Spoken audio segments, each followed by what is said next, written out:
Hello students, ये depressive scale का मैंने डिप्रेशन स्केल का आपको एक परफॉर्मा भेजा है और इसकी की भेजी है। इसमें क्या है बेटा, Harbans Lal and B R Chauhan इन्होंने बनाया है। ये आपको पता होना चाहिए। ये जो डिप्रेशन स्केल आप यूज कर रहे हैं वो किसने बनाया है? Doctor Harbans Lal and B R Chauhan ने। जो पहला पेज नंबर है इसमें DSF-1, ये आपको प्रिंट आउट निकालना पड़ेगा। और सेकंड जो चैप्टर जिसमें क्वेश्चंस लिखे हुए हैं, ये भी आपका प्रिंट आउट स्कूल में ही निकाल लेंगे हम। अगर आप घर से लेके आते तो अच्छी बात है, अदरवाइज स्कूल में निकाल लेंगे हम। ठीक है, तो इनमें जो पहला पेज नंबर है, इसमें आते हैं नाम, आयु, लिंग, कक्षा, पता। या आप उसमें आप अपने ऊपर इस टेस्ट को कर सकते हैं।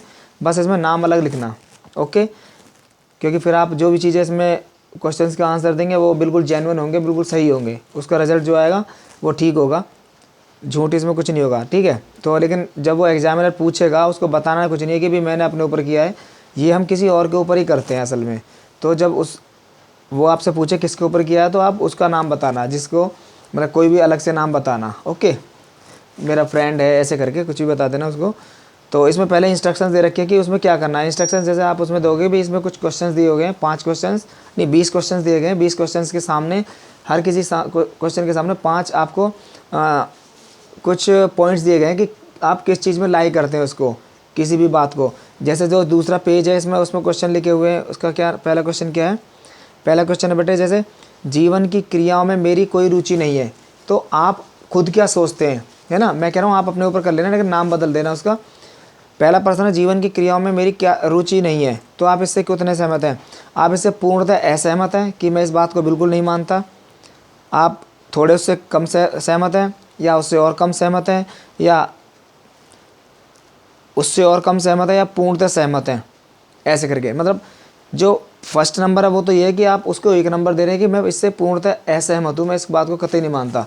और 5 नंबर इसका मतलब है कि आप जो लास्ट है 5th, पूर्णतः सहमत है, मतलब उसको आप सही तरह बिल्कुल मानते हैं कि मैं अपनी जीवन की क्रियाओं से कतई रुचि नहीं है मेरी, तो उसको आप 5 नंबर देते हैं, वो है पूर्णतः सहमत। आप उसकी बात को पूर्णतः मानते हैं।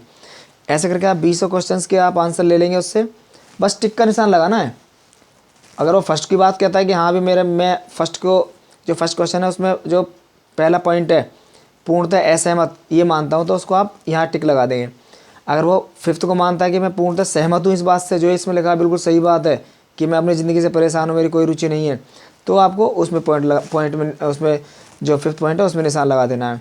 तो ये मतलब घटते बढ़ते क्रम में है, जिसको वो कहे उसको निशान लगा देना बस। ठीक है, ये आपका टेस्ट इस तरह हो जाएगा कंप्लीट। अब इसको करेंगे कैसे? तो इसको करने के लिए बेटा पहले जो आपके पास दूसरा जो स्केल है, जिसे डिप्रेशन स्केल कहते हैं, इसके लिए ये आपको लिखना है। इसमें से कोई भी ऐसे एज इट इज़ आपको किताब या प्रिंट आउट नहीं लगाना है, फ़ोटो कॉपी नहीं लगानी है। इसमें आपको लिखना है इंट्रोडक्शन क्या है। ठीक है, अब मैं बता देता हूँ। डिप्रेशन स्केल है जो डिप्रेशन स्केल, इसमें आपको क्या है, पहले आप मेरे को क्या लिखना है, इंट्रोडक्शन। इसमें इंट्रोडक्शन में आपको वो चीज़ें लिखनी है जो स्केल के बारे में लिखी है, स्केल के बारे में है ये। ठीक है, जैसे मूड या चित्तवृत्ति के विकारों की चर्चा तो प्राचीन काल से ही होती आई, ऐसे करके इसमें कुछ पॉइंट्स हैं, इसमें वो सारे पॉइंट्स लिख देना। ठीक है, जैसे मनोविदालता, जैसे जो फ्रेनिया कहते हैं। एनीवे, DSM-4 से जो रिलेटेड चीज़ें हैं उनको लिख देना। DSM-4 इससे जो रिलेटेड है वो सारी चीज़ें लिख देना इसमें, जिसमें देखा डिप्रेसिव डिसऑर्डर्स क्या होते हैं।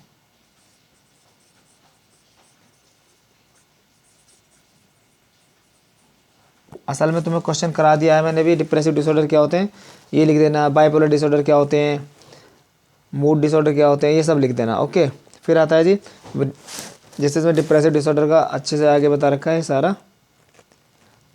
हाँ, इसमें आ रहा ना, वैधता या वल्नरेबिलिटी रखती है। इसमें पेज नंबर 3 पे आते हैं, तो जैसे रुचि लेना बंद कर देते, सारा लिखना है। ठीक है, major depressive disorders, main symptoms depression, फिर मेन सिम्टम्स क्या है इसके, ये लिखने हैं पूरे। इसमें जो लिखा हुआ पेज नंबर 3, पेज नंबर 3 पे, ठीक है। Main symptoms. फिर जी आते हैं पेज नंबर 4 है जो dysthymic disorder. Page number 4 dysthymic disorder.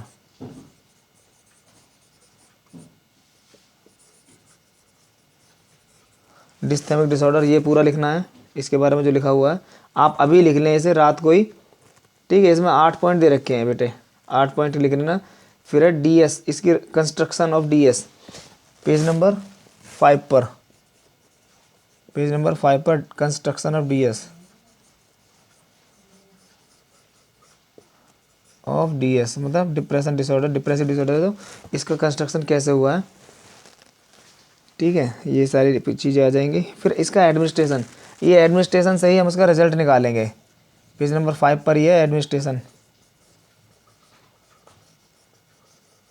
ठीक है।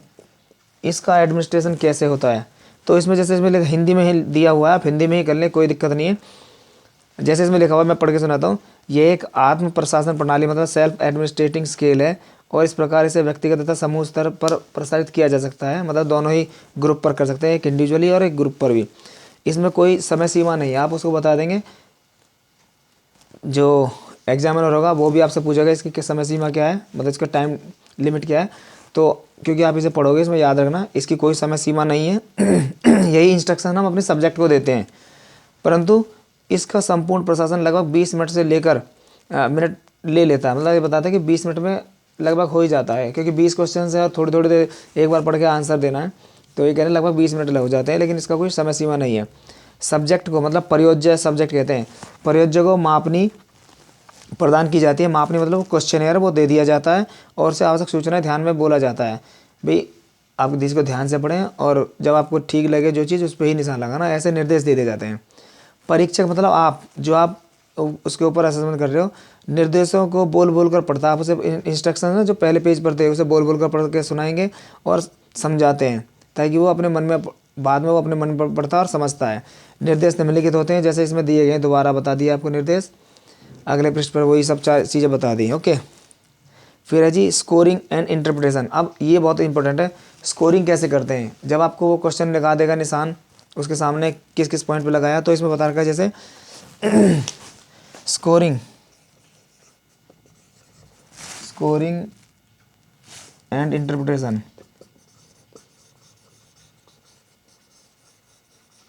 ठीक है। ये जरूरी है कि इसी से आप बताएंगे भी हमारा क्या रिजल्ट निकला है। इसमें क्या है, यह मापनी अवसाद की मात्रा का वस्तुनिष्ठ ढंग से मापन करती है। प्रयोज्य मतलब सब्जेक्ट को पूर्णतः सहमत के नीचे राइट का निशान लगाया है। 10 नंबर बता रखे हैं भी, इसको इतने नंबर दिए गए हैं, 5 नंबर। मापने पर न्यूनतम फलांक 20 और अधिकतम फलांक 200 हो सकते हैं। अब ये बता रहे हैं भाई, जो तुमको 5 पॉइंट दिए थे, ये मैं बता रहा था, जो पहला जो बताया था इस पे है, जो इस पे तो उसका सब्जेक्ट की इंफॉर्मेशन लिखनी है, सब्जेक्ट इंफॉर्मेशन, सब्जेक्ट मतलब जिसके ऊपर हम कर रहे हैं, ठीक है। देन इसमें ही क्वेश्चंस होते हैं, पेज नंबर 2 पर होते हैं क्वेश्चंस, या क्वेश्चनर कह देते हैं, क्वेश्चंस होते हैं भाई इसमें, है ना। जैसे पहला क्वेश्चन दे रखा है कि मेरी ज़िंदगी से रुचि नहीं है, ऐसे करके ऐसे 20 क्वेश्चन है, ठीक है। इन जो सारे 20 क्वेश्चन हैं उन सबके सामने ना 5 पॉइंट बने हुए हैं। जो पहला है उसको 1 नंबर दे रखा है, दूसरे को 2, तीसरे को 3, चौथे को 4, पाँचवें को, फिफ्थ को 5। तो जो भी पर्सन जिससे आप करवा रहे हैं, मतलब आप ही कर रहे हो, आप अपने आप कर लेने से आप इसको निशान लगाते हो। कभी दूसरे क्वेश्चन में आप किसी और को लगाते हो, है ना, इसी को लगाते हो ऐसे करके। तो हम अगर देखें, अगर कोई पर्सन 20 क्वेश्चंस में एक पर ही निशान लगाता है, जितने पर वो निशान लगा रहा है ना, 1 2 3 4 5, उतने को उतने ही मार्क्स देने हैं। मान लीजिए आपने 2 पर लगाए सारे पे निशान, तो इसका मतलब 20 क्वेश्चन हैं और 2 2 मार्क्स किए तो 40 हो गए, ठीक है। और अगर आपने एक एक पे लगाए सारे निशान, तो 20 क्वेश्चन है तो एक एक दिया है सबको, तो 20 हो गए।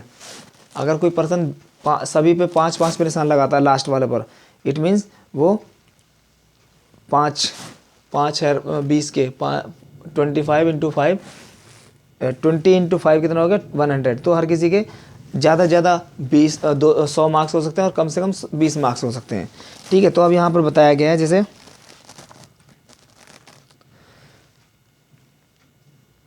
जितने अधिक उसके मार्क्स होंगे उतने ही उसमें अवसाद की मात्रा अधिक होगी। जिस पर्सन में जितने मार्क्स अधिक होंगे उसमें उतनी ही उसमें डिप्रेशन होगा इस टेस्ट के अकॉर्डिंग।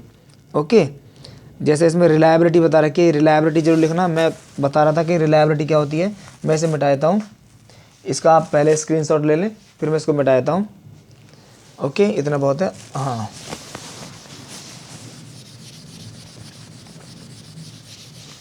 ये भी बोर्ड थोड़ा गंदा है, चेंज करना पड़ेगा मुझे। अभी इसी से काम चलाते हैं, कोई नहीं। ओके, रिलायबिलिटी बेटा क्या है इसकी जरूर याद रखना।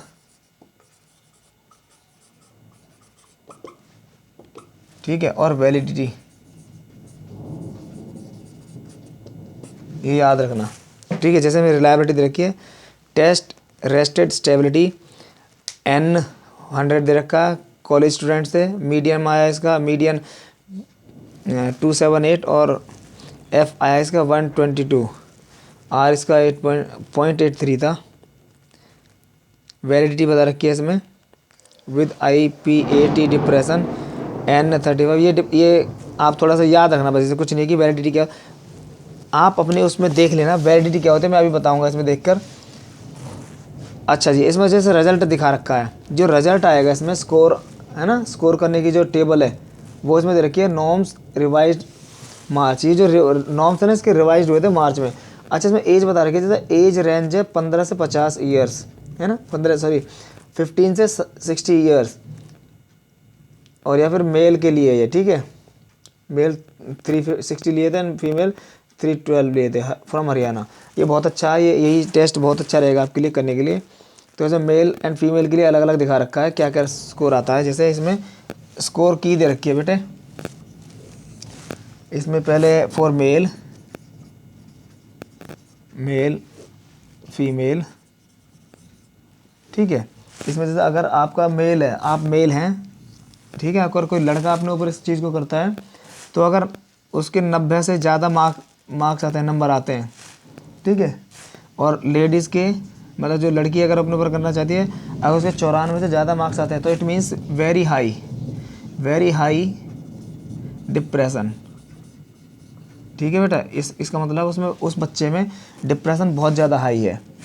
इसमें अलग से दे रखा है, जैसे ये नेक्स्ट है 76 टू 89, अगर इतने मार्क्स आते हैं लड़के के, और 80 से लेकर 93 इतने मार्क्स आते हैं लड़की के, है ना, मैं क्योंकि ऊपर लिख रखा है मैंने। तो इसका मतलब है हाई डिप्रेशन। ठीक है, इसका मतलब हाई डिप्रेशन है। इस तरह इसमें फिर 43 टू 75 है। ठीक है, 28 टू 42 है और 27 है, इतने आते हैं। तो इसका मतलब है कि यहाँ अलग अलग कैटेगरी दे रखी है, इतना इतना आपका डिप्रेशन होगा। तो ये इस तरह डिप्रेशन आपको निकालना है। मैंने आपको बता दिया इसके जो ये था उसका जो स्केल था वो सारा लिखना है, उसमें से कुछ पॉइंट्स आप छोड़ देना बेशक, और लेकिन ये लिख लो आप, है ना, ये प्रैक्टिकल अच्छा रहेगा, आसान भी है। तो आप हिंदी में है बेशक इसको लिख लो, मैं आपको यही सजेस्ट करूँगा। और जो क्वेश्चनेयर है ये आपको पेज नंबर 1 और 2 थे, जो क्वेश्चनेयर था ये वाला जो मैंने अभी बताया है, इनकी प्रिंट आउट निकाल लेंगे हम, स्कूल में निकाल लेंगे, आप घर निकाल लेना इसी का जैसा ये तुम्हें दिया है। ओके, तो इसे करते हैं। ठीक है, और इनमें ऐसे निशान लगा लेंगे, ये आपका हो जाएगा। इसको कॉपी में जो सेकंड जो स्केल है जो उसको ऐसे ही लिखना, उसमें से कुछ पॉइंट्स छोड़ देना, और जब इसके बीच में ही ना हम सब्जेक्ट का एड्रेस लिखेंगे। ये जो ऊपर था मैं आपको बताऊं points, administration construction of DS। हाँ, जो एडमिनिस्ट्रेशन बताया था मैंने तुम्हें ना, इसमें जो स्केल के अंदर एडमिनिस्ट्रेशन बताया था, ठीक है, एडमिनिस्ट्रेशन बताया ना, इससे ऊपर एक पॉइंट आता है कंस्ट्रक्शन ऑफ डीएस, ठीक है, कंस्ट्रक्शन ऑफ डीएस,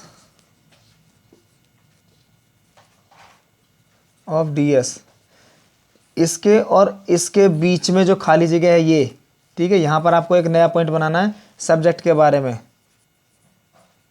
सब्जेक्ट की डिटेल लिखनी है। वैसे वहाँ लिख दी सारे, ऊपर लिख रखे आपने, ये भी चलेगा। आप जो स्केल है उसे एज इट कर लेना, इसमें कुछ पॉइंट्स हटा देना, लेकिन रिजल्ट है जो रिजल्ट आपको अपने पॉइंट्स देख कर ही बनाने पड़ेंगे, ठीक है। ये आप जैसे करना था वैसे कर लेना पूरा, जैसा उसमें लिखा हुआ।